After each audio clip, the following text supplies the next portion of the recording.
안녕하세요, 제이입니다. 2022년 7월 10일 CLC 뉴스 시작하겠습니다. 제가 마지막으로 영상을 업로드한 지 거의 한 달이 지났는데 개인적으로 좀 여러 가지 사정이 있었습니다. 6월 모의고사, 고3들 6월 모의고사, 그 다음 기말고사, 게다가 어머님이 척추 수술을 받아야 해서 그런 어머니 일을 처리해야 되는 것도 있었고, 어쨌거나, 그리고 아직도 저는 기말고사가 끝나지 않아서 7월 16일 날까지 보는 게 있어서, 근데 거의 다 끝났고, 그래서 오늘 CLC 뉴스의 제목은 기말고사 끝, 여름방학 시작입니다. 그래서 국내의 뉴스 정리하고, 여름방학을 맞아서 어떤 것들을 준비해야 될지에 관해서 정리하는 시간을 가져보도록 하겠습니다. 첫 번째, 해외 뉴스. 미국의 판례 변경. 로 대 웨이드 사건에 대한 판례 변경이 있었습니다. 로 대 웨이드 판례는 여성의 낙태 권한이 미국 헌법이 보장하는 사생활의 권리에 포함되느냐에 관한 거였고, 그걸 연방법원 차원에서 인정을 해서 그 임신 초기 3기, 그리고 말기 3기, 그리고 가운데 이렇게 세 개로 나눠서 비교적 초기 3기는 비교적 자유롭게 낙태를 허용하고 말기는 좀 엄격하게 처리하는 그런 식의 판례였고, 이거 좀 더 복잡하긴 할진데 포인트는 변경된 미국 대법원 판례가 이제 낙태를 하면 안 된다가 아니라 그 낙태 허용 여부를 각 스테이트 주가 각각의 입법권에 맞춰 정할 수 있다로 바뀌었다는 겁니다. 요거 잘못하면 오해할 수 있는 소식이어서 제가 이렇게 국내외 뉴스를 소개하는 게 이렇게 면접이라든가 이런 거에서 우리 학생들이 대비할 수 있게끔 하기 위해서 하는 게 가장 큰 목적이고, 또한 두 번째 목적은 독해를 할 때 상식을 풍부하게 하는 것서 그런 식의 오해가 없었으면 합니다. 정리하자면 로 대 웨이드 판례는 3분해서 연방 차원에서 그 주의 입법권을 제한한 판결이었다면, 이번 변경된 판례, 미국 연방대법원 판례는 낙태를 하면 처벌하겠다가 아니라 처벌 여부를 각 주에게 맡기겠다라는 겁니다. 아마 좀 더 자세한 논리는 시간을 갖고 설명을 해드렸을 때 오늘은 이 정도까지는 밝히겠습니다. 두 번째, 러시아의 우크라이나 침공과 관련된 사례에 관해서 얘기하겠습니다. 이게 뉴스를 잘못 이해하면 러시아가 우크라이나를 침공하는 바람에 굉장히 곤란에 처했다라고 알고 있기 쉬운데, 사실은 그렇지 않다는, 즉 제재의 역설이라는 제목으로 여러 방송사에서 뉴스 제목을 뽑아내고 있는데, 대강의 얘기는 이렇습니다. 즉 러시아의 우크라이나 침공 초기에는 러시아의 화폐인 루블라의 가치가 폭락하는 등 어려움을 겪었지만, 사실 지금 와서는 루블라의 가치는 최고조로 올라가고 경상수지도 상황이 좋고, 오히려 그 러시아를 제재하고 있는 서방이 고통을 받고 있고 러시아 경기는 나름 괜찮다, 좋다라는 것. 게다가 러시아뿐만 아니라 중국과 관련해서도 예를 들어 전 세계적으로 식량, 특히 밀 수급이 어려워지자 많은 국가들이 고통을 받고 있는 것처럼 보이지만, 그 YTN이었나요? 그 호주 농부 사례를 들으면서 비료값 이고 모두 다 올랐는데 밀값이 올라서 올해는 좀 돈을 좀 벌 것 같다라는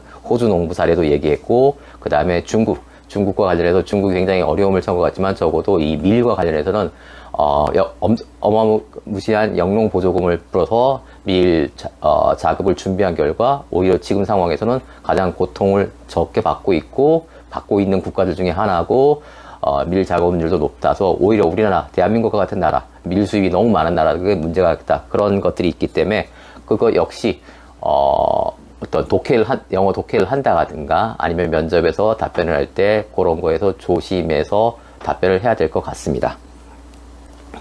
그 다음에 이제 이런 러시아의 우크라이나 침공과 관련해서 또 다른 딜레마, 뭔가 역설? 이런 게 뭐냐면, 인도 같은 나라가 줄타기를 잘해서 굉장히 큰 이득을 본다라고 하고 있습니다. 자, 이거는 우리나라의 포지션인 안미경 중에서 안미경세로 바뀌었다라는 최근의 뉴스와 관련해서 있기 때문에 거기에 대해서 잠깐 얘기해 보도록 하겠습니다. 러시아의 우크라이나 침공과 관련해서 인도는 굉장히 전략적인 줄타기를 하고 있는데, 미국은 인도가 러시아와 가까워지는 것을 두려워하고 있습니다. 그래서 미국한테는 막대한 경제적 지원을 약속받음과 동시에 러시아의 원유를 수입하고 있어서 굉장히 경제에 큰 도움을 받고 있습니다.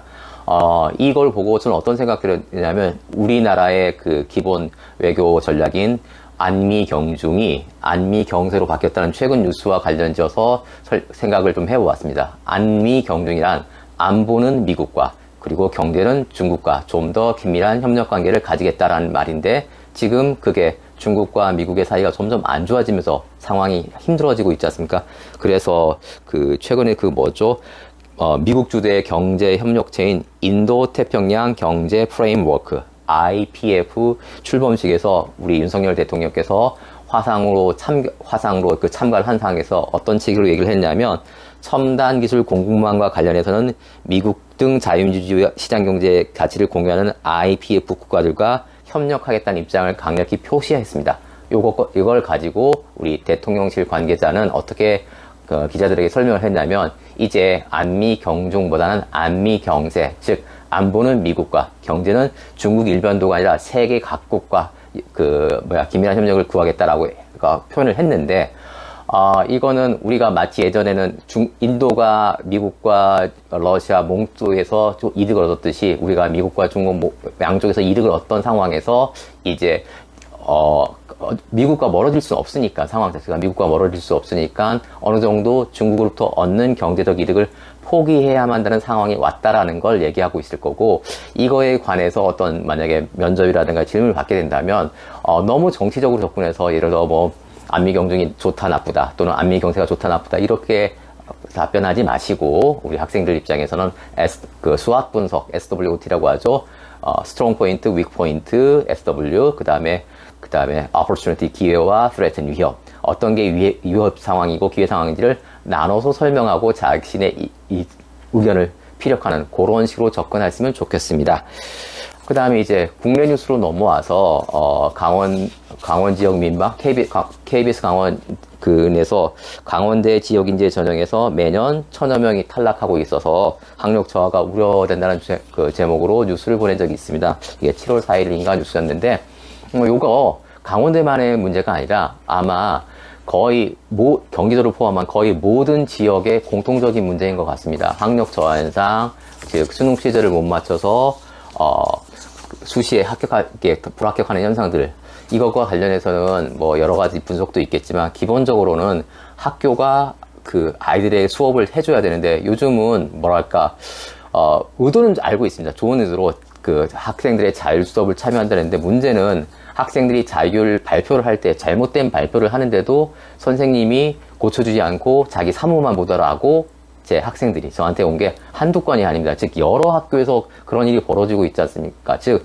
수업을 선생님이 하는 게 아니라 학생들이 발표를 하게 지도하는 거 그럴 수도 있다고 치는데, 그런데 만약에 그렇다 하더라도 만약에 학생이 잘못한다든가 했으면 선생님들이 적극적으로 코멘트를 하든가 해서 이 학생들이 어떤 일정 수준 이상의 수업을 해야 되는데 그러지 못하고 있다는 건 좀 안타깝습니다. 그 다음에 이제 여름방학 준비에 관한 얘기를 좀 하겠습니다. 이제 기본적으로 여름방학이 되면 예전에 어떤 유튜버가 되게 재밌는 제목을 뽑았는데, 타이슨의 유명한 얘기 있지 않습니까? 누구나 그럴듯한 계획이 있다. 처음 학기 전에 그거를 이제 비틀어 갖고 누구나 그럴듯한 계획이 있다. 쳐놀기 전에, 이렇게 제목을 뽑았는데 너무 웃겼는데, 사실 진짜 그런 것 같습니다. 즉 여름방학이 시작될 때 의욕만 앞서서 너무 원대한 계획을 세운다든가 아니면 너무 느슨한 계획을 세우는 것 다 경계가 되기 때문에 자기 실력을 파악해서 계획을 세워야 되는데, 제가 크게 제시할 건 일단 가장 기본적인 건 영어와 관련해서는 단어장 하나를 포함했으면 좋겠습니다. 여름방학 때 꼭 했으면 좋겠다는 게 최소한은 단어장 하나 정도를 뗐으면 좋겠다. 그리고 나가서 문법이라든가 독해책 한 권을 뗄 수 있으면 떼으면 좋겠는데, 단어장과 관련해서 제가 크게 실력별로 한 세 단어 정도를 추천하고 싶습니다. 중위권 학생들이라면 중학 경선식, 중학편입니다. 그리고 상위권 학생들이라면 능률복화 원편, 그리고 최상위권 학생이라면 별복화, 고등 의미 영상, 영단어. 저는 이 책들의 출판사하고 아무 관계도 없고 제가 그동안 가르쳐왔던 학생들의 학교 교재들이긴 했었습니다. 그걸 보고 요게 요런 학생들이 요런 정도의 단어장을 보면 좋겠다는 생각이 들어서 하는 거고, 이 얘기하고, 그 다음 수시 준비하는 얘기는 조금 더 길게 따로, 오늘은 CLC 뉴스니까 이 정도만 얘기하고, 나중에 따로 좀 더 길게 얘기하는 영상을 올려볼까 합니다. 단어장 선택과 관련해서는. 두 번째, 이제, 고3 N수생들이 수능 특강 EBS 교재를 어떻게 할 거냐라고 물어보는데, 일단 제가 항상 답변한 게 중위권 학생들이라면 수능 특강이라든가 수능 완성 같은 정도를 보고, 상위권 학생이라면 영어 독해 연습 정도 봐줘라. 다 볼 수 있으면 좋다. 근데 하나도 안 보는 건 위험하다. 왜 그러냐면, 소재 관련도 그렇고, 그 다음에 단어, 어휘 꽤 익숙해지는 것이기 때문에, 가장 좋고 권위 있는 교재인 EBS 교재를 하나 정도 봤으면 좋겠습니다.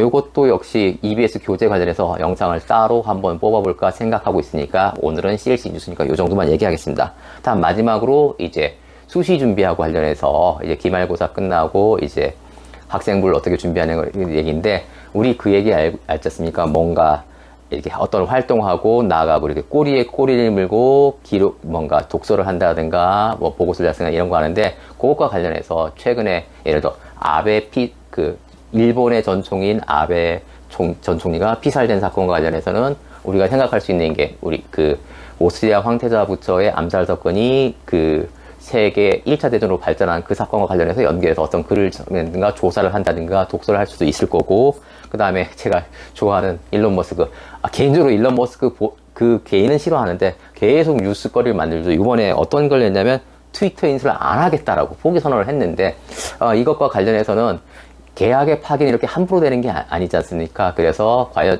이게 아마 일종의 블러핑이 아닌가라고 생각되는데, 제가 앞 영상에서 일론 머스크가 왜 트위터를 인수하려는가, 그 사람이 큰 그림이 뭔가에 대해서 얘기한 적도 있고, 요게 만약에 면접과 관련해서 된다면, 법학을 전공하려고 하는 학생들이라면 계약의 해제와 관련된 사정 변경의 원칙이라든가 이런 거와 관련해서 할 얘기가 많을 것 같습니다.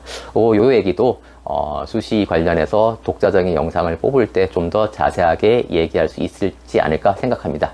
그럼 한번 정리해 보겠습니다.